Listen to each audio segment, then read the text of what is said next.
Bonjour à tous. Je vous propose de commencer notre quatrième rencontre qui, pour la première fois, se déroule en présentiel. Et c'est une journée qui a été préparée avec l'équipe du service de l'engagement des usagers que dirige Joël-André Vert, qui est à cette table avec moi, et aussi par beaucoup des membres de la HAS, et puis de notre président de la HAS, qui va commencer par ouvrir cette réunion, parce qu'il a tenu à être présent malgré son emploi du temps chargé.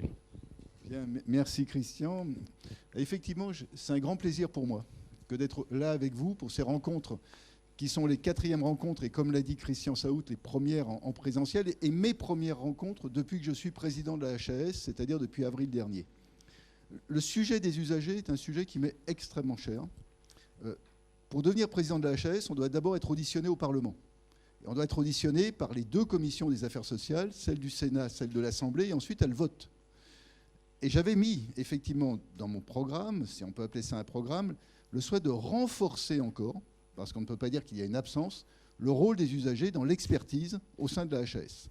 Donc quand je dis usagers, c'est au sens le plus large. Usagers, patients, personnes accompagnées, je me permets de l'utiliser comme cela. Alors aujourd'hui, je sais que parmi vous, il y a des usagers, des patients, des personnes accompagnées, qu'il y a aussi des représentants d'usagers, qu'il y a des aidants, des pères aidants. On m'a dit qu'il y avait aussi des patients experts, des patients partenaires, qu'il y avait véritablement, y compris des professionnels. C'est-à-dire que vous couvrez l'ensemble de ce qui représente ce dont nous avons besoin pour expertiser le système de santé, ce dont a besoin le système de santé pour pouvoir s'améliorer en permanence. Et en ce sens, je vous remercie d'être ici, je vous souhaite la bienvenue. Je sais que théoriquement, vous êtes une centaine d'inscrits, on va laisser peut-être le temps à certains encore d'arriver. Alors, aujourd'hui, si on regarde les actions telles qu'elles sont conçues au niveau de la HAS, il faut d'abord se poser la question de la HAS et des usagers. La HAS, elle a été créée par une loi d'août 2004, une loi relative à l'assurance maladie, et cette loi a défini les trois grandes missions de la HAS. Évaluer les produits de santé, c'est-à-dire les médicaments, les dispositifs médicaux, toutes les technologies de santé. Deuxième grande mission, élaborer des recommandations de bonnes pratiques professionnelles. Et ultérieurement, c'est ajouté à la HAS tout le genre social et médico-social.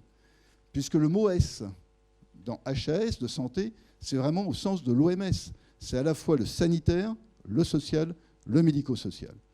Et puis la troisième grande mission, qu'il ne faut pas oublier, c'est une mission sur la qualité de nos établissements de santé et aussi, ultérieurement, ça l'a été pour nos établissements et les services sociaux et médico-sociaux, puisque nous sommes là à certifier la totalité des établissements de santé français, qu'ils soient publics ou privés, et également d'évaluer, via le COFRAC et les organismes accrédités, les 40 000 établissements et services sociaux et médico-sociaux. Donc notre rôle est le rôle de l'expertise de la qualité en santé. Nous émettons des avis, nous aidons à la décision des pouvoirs publics, mais nous aidons aussi à la décision de chacune et chacun d'entre vous. Comment être bien soigné, quel lieu choisir pour être soigné ou pour être accompagné ou pour accompagner. Tout cela, c'est dans la transparence et ça repose sur la science. Et ce qui est assez extraordinaire, la loi, elle date, je vous dis, d'août 2004.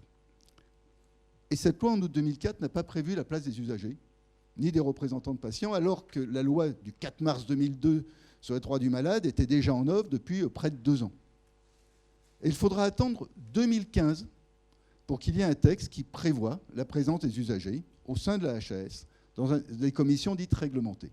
Mais de 2004, on va dire 2005, parce que la loi est de 2004, mais la HAS n'a vraiment été opérationnelle qu'à partir de début 2005, de 2005 à 2015, la HAS avait néanmoins engagé des actions pour les usagers.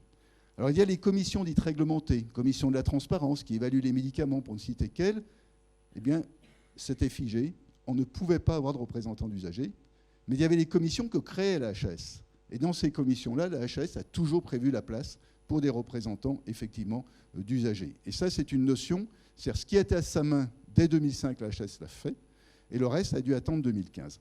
Et en 2015, c'est un décret.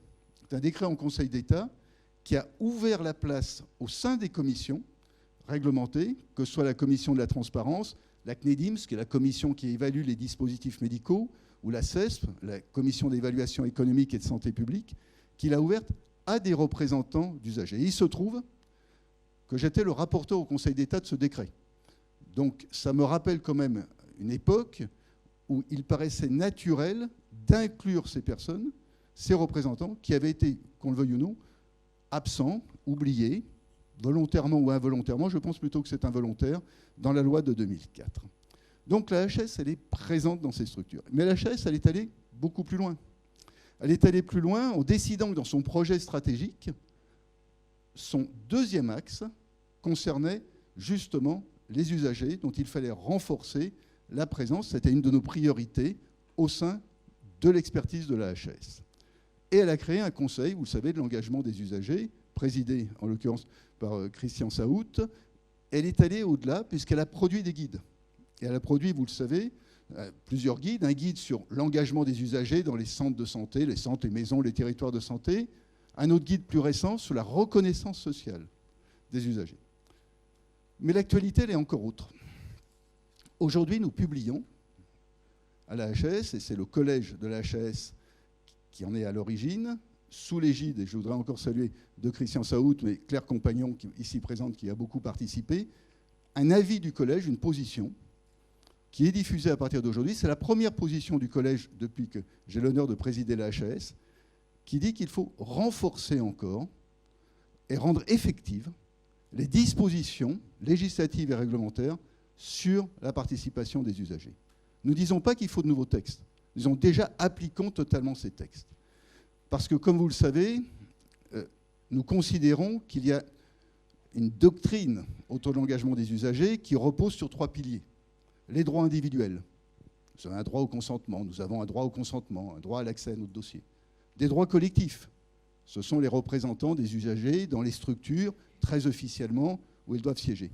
Et puis, c'est aussi de dire qu'on doit renforcer les capacités des usagers pour justement pouvoir exercer pleinement leurs prérogatives et leurs droits.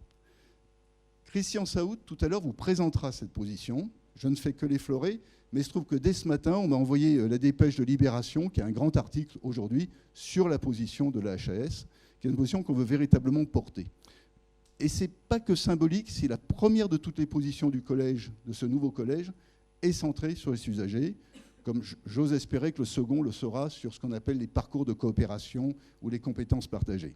C'est-à-dire qu'ils n'ont pas centré directement sur une recommandation, sur une question, mais pour nous sur un sujet qui est majeur aujourd'hui. Alors pourquoi est-ce qu'on tient à ce que vous soyez là? C'est parce qu'on considère que dans un milieu aussi scientifique que la HS, l'expertise des usagers, leur expérience, est très complémentaire de toutes nos analyses scientifiques. Et qu'on ne peut pas faire comme si l'usager n'existait pas, le patient n'existait pas, la personne accompagnée n'existait pas, dans la réflexion sur la recommandation, sur l'analyse, sur l'évaluation d'un produit de santé, ou sur la certification d'un établissement de santé, ou l'évaluation d'un établissement social. Pour nous, c'est fondamental comme position. Et tant que je serai président de cette belle maison qu'est la HAS, je peux vous dire que ce sera la ligne absolue à laquelle je tiens. Je tiens également une seconde ligne. C'est la place des sciences humaines et sociales dans nos expertises. On ne peut pas, aujourd'hui, se priver de l'absence de réflexion de sociologues sur l'appropriation de nos recommandations. Et je ne pense pas qu'aux recommandations vaccinales, y compris d'ailleurs sur l'évaluation de produits de santé. Et je passe sur la certification des établissements. Donc tout cela fait partie de nos axes. Donc voilà où nous en sommes.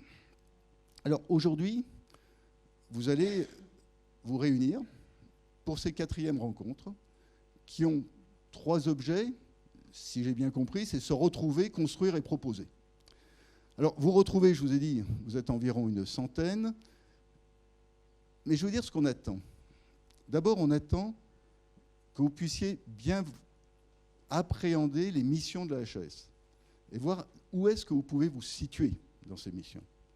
Le deuxième point, ce que l'on attend aussi, c'est que nous vous fassiez des propositions, des commentaires sur la manière dont fonctionne la HAS par rapport aux usagers, sur les travaux qui ont été réalisés dans le Conseil de l'engagement des usagers, sur le projet stratégique qui a été le nôtre et qui va se terminer dans 1 an et nous aider à préparer le suivant qui débutera en 2025. Tout ça, on le fait. Et on le fait dans un environnement particulier. Vous savez, l'Europe, au moins, envie les dispositions que nous avons sur les droits des malades, depuis la loi de 2002, et sur la place des usagers. Et ce que nous sommes en train de dire, c'est que nous devons aller plus loin dans leur effectivité, mais que nous avons des signes qui sont extraordinairement positifs. On trouve extrêmement positif que l'université qui n'est pas loin d'ici, Paris-Nord-Sorbonne, ait créé une chaire sur l'engagement justement des usagers en santé. Que des grands groupements hospitaliers comme l'Assistance publique Hôpitaux de Paris ou les Hospices civils de Lyon développent le partenariat de plus en plus avec les patients.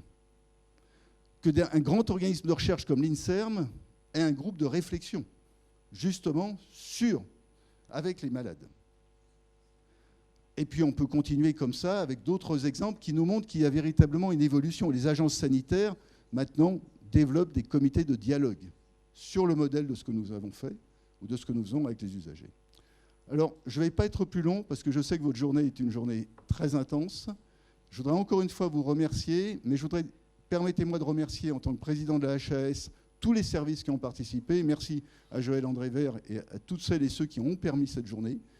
Et en tant que président du collège de la HAS, je veux encore une fois remercier les membres du collège, mais vous remercier pour votre participation et je vous encourage à faire savoir que nous avons besoin des usagers, qu'ils candidatent auprès de la HAS pour pouvoir siéger dans nos commissions. Bonne journée de travail. Au revoir. Merci à tous.